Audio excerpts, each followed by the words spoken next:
You're locked in to the Grain Market Talk podcast. Fast updates, market movers, and the grain news you need right now. Trading commodity futures and options involves substantial risk of loss and is not suitable for all investors. All right, I've got Pat back with us here today. How's it going, Pat? Good, Mike. How are you? We are really good. It is Friday. It is almost the weekend here. A lot of markets are already in the weekend anyways. It's the Masters, and we had a pretty fun market week. Let's just put it that way, Pat. The sun is shining this afternoon here in southwest Minnesota as well, and spring is on our minds. That it is. Let's talk about a little bit of the futures activity we had here this week. We're going to start chatting about that, break into the WASDE report we had this week, talk about the big meal market movement we had as well, and then maybe mix in the relationship between corn and soybeans here. But I just want to get your take on a couple of charts here. We've seen some pretty interesting chart development. We've had a pretty hard breakdown. This would be a chart of December corn, for example, here, Pat. And just a few key notes as we've really pulled back in this market. Crude oil kind of helped lead us lower as well. The wheat market has pulled back 70 of the $1.25 it had gained as well. So corn kind of getting pulled down in a few different directions, but we're getting to some key points here. We're right about at the 61% retracement. We're approaching a couple of key moving averages there as well. So this December contract, a little bit of support between about 470 and kind of that like 465 area. You kind of break through that, then things open back up to the downside. But I think the futures right now, a lot of traders, there's a ton of volume that has been had at these levels. And I think there's a lot of folks really watching this corn market. All of the things that you just mentioned there from a technical perspective, I just a simple kind of that low that we were at back a couple months ago there, the low from January 14th. Up to that 498 high in the first part of March there. Why this is a 50% retracement from that little move too, right? So again, just agreeing with your observation that we are at an important consideration point here as it relates to just market movement. So hopefully this area holds for us here. Now, that'd be the December chart, which I'd probably argue looks the best or strongest. Okay. Now, you look at like old crop May futures, that thing's kind of a train wreck here, isn't it? And the balance sheet, I think, is showing that, right? Sure. We've got 1 billion bushels more corn right now than we did last year at this time. That May contract is just struggling a little bit relative to some of the other months. Yeah, good point. And to your point, the old crop balance sheet always has been sloppy enough, right, to maybe put a little bit of a lid on rallies here, and we were forced to face that again on the stocks and acreage report that recently came out. Shouldn't have been or isn't a significant surprise, but you get that on paper and you force everybody to pay attention to it again. It matters, particularly here in the Western Corn Belt, right? I mean, we continue to experience wider than normal basis levels. We continue to experience relatively robust movement, particularly in the Northwest Corn Belt, and so having a little bit of an impact for sure on basis levels, Mike, as we start to work into a seasonal time of year, we start to see a little basis appreciation.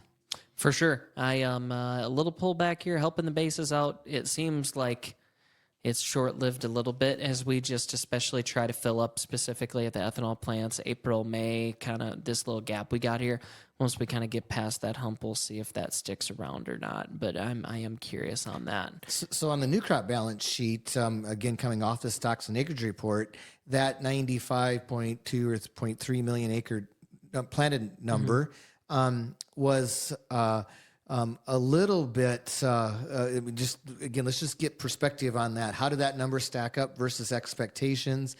And I guess where I'm heading with this portion of the conversation is I don't know that we should be all that terribly surprised that we ultimately printed a 2 billion bushel ending stocks number, but the market hasn't reacted very favorably since then, and there can be other things going on. But I'm interested in this discussion about how perhaps this market is sort of putting more faith in those numbers than what we would originally guess that they were going to. It would sure seem like it. You don't hear nearly as much talk about Iowa corn yield, things like that, and being left out. I still do hear rumblings, even myself. I'm just wondering if that feed and residual number is going to change at some point as well.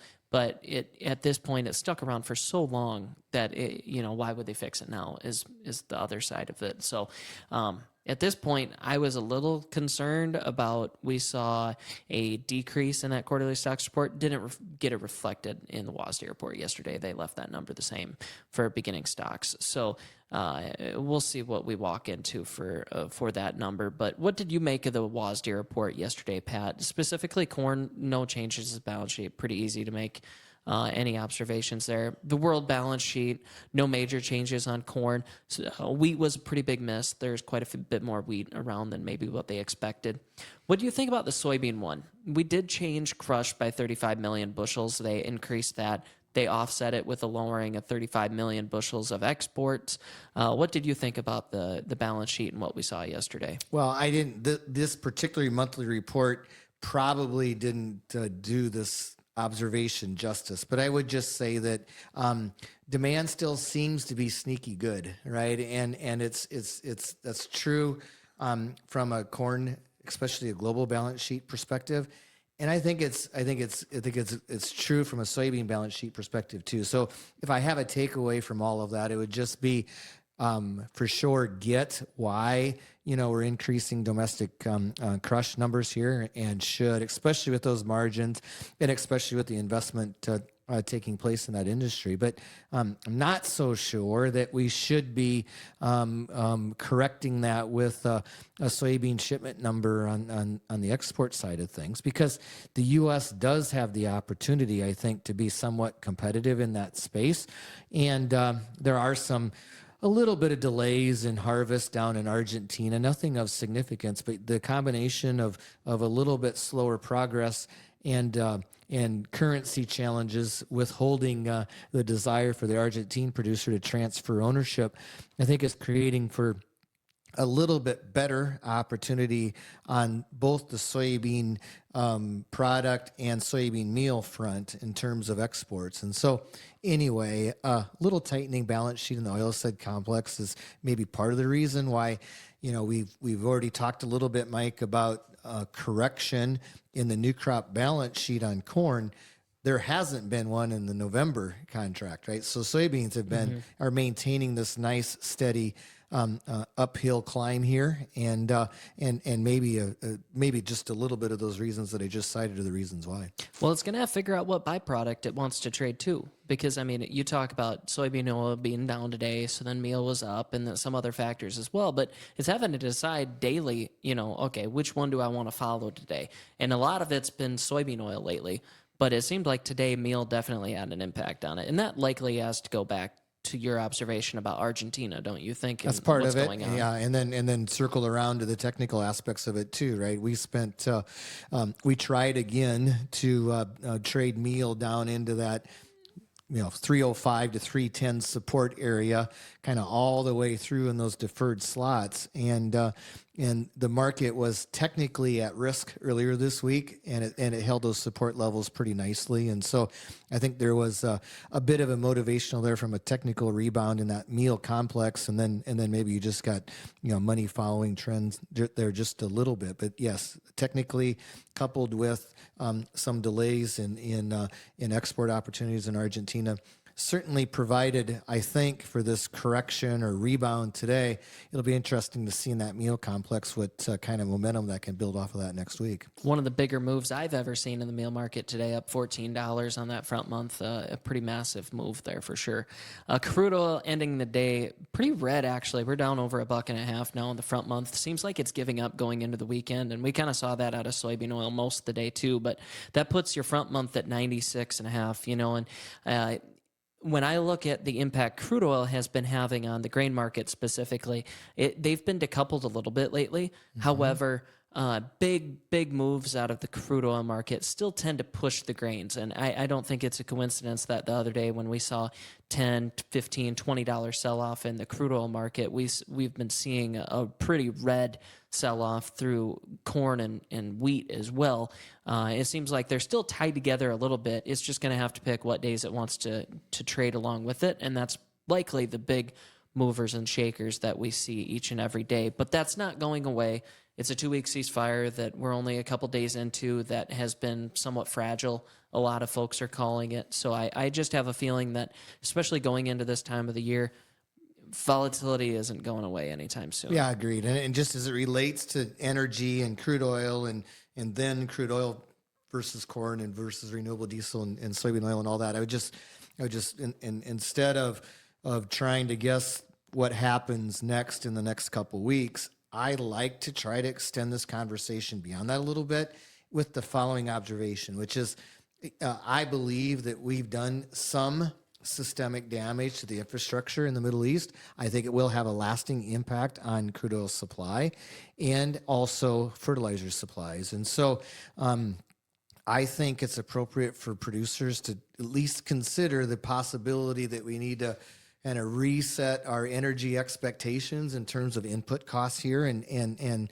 think about how that could both negatively and positively impact our business. And so love to have that discussion one-on-one with producers. That's very industry and producer specific. And so would appreciate that engagement if we had the opportunity to do so, Mike. But again, I would just say that I think that the other part that pushed crude oil quite a bit lower prior to this engagement was a pretty steady stream of supply exceeding demand and building inventory and capacity. I mean, that was really the story of 2025. And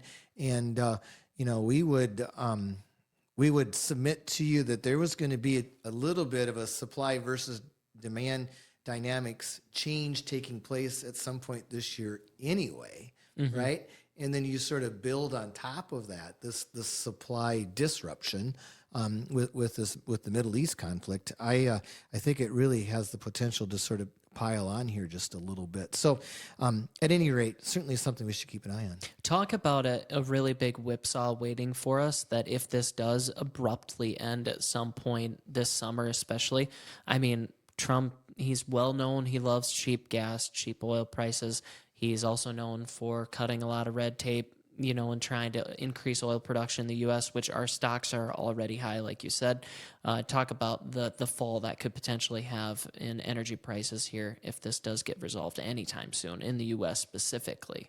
Yeah, I'm not sure. Like I'm guessing, I'm thinking that we have done enough infrastructure damage that to the rest of the world, right? That the world supply of energy is going to remain tight, and so far there hasn't been any discussion about how world energy prices aren't U.S. energy prices, right? And so I don't think that Trump wants to pull that lever as it relates to limiting our ability to export energy.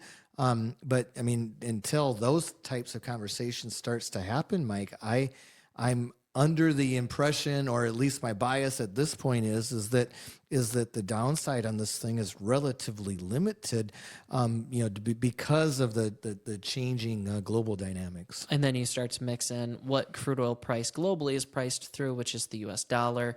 That, as well as coming up in some conversations, which can really be some interesting times ahead of us in the Black Sea region for sure. So, all right, any other final thoughts before we wrap up today, Pat? Well, I just think you had a couple. Did you want to talk about the corn versus bean relationship just a bit? I think so. We're at 2.45 today. Yep. So soybeans are 2.45 times greater than corn, getting pretty extreme real recently here.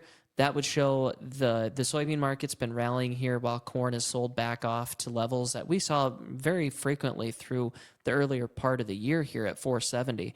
So at this point, going into planting, it looks like it might not be too bad of a deal if you have to plant soybeans, especially with the increased input costs, you're using less fuel, less machinery, less fertilizer on soybeans, for example. So these guys that were worried about they didn't have corn on corn fertilizer bought, it's pretty easy to switch to soybeans today. And I think that is something relevant this time of the year, especially, Pat. Interesting dynamic for sure. And as we work into spring here very quickly, right? Those are some decisions that potentially could be made on the fly a bit. So thank you for that, Mike. Planting progress locally. I've heard a little bit northwest Iowa, seeing some guys working ground, strip till, stuff like that. Kind of the end of next week locally, a lot of folks are going to get started, but just a little bit here and there. No one really going real hard at this point here. Just people out trying to get that first piece done, breaking stuff, it sounds like to me. That's how it works, right? Yeah, pretty much. All right. Thank you for joining us, Pat. Thank you. Thanks for tuning in today. Reminder to click the link in the description to sign up for the daily market commentary. Get fast insights into the ag markets and so much more. Also, check out our website at professionalagmarketing.com.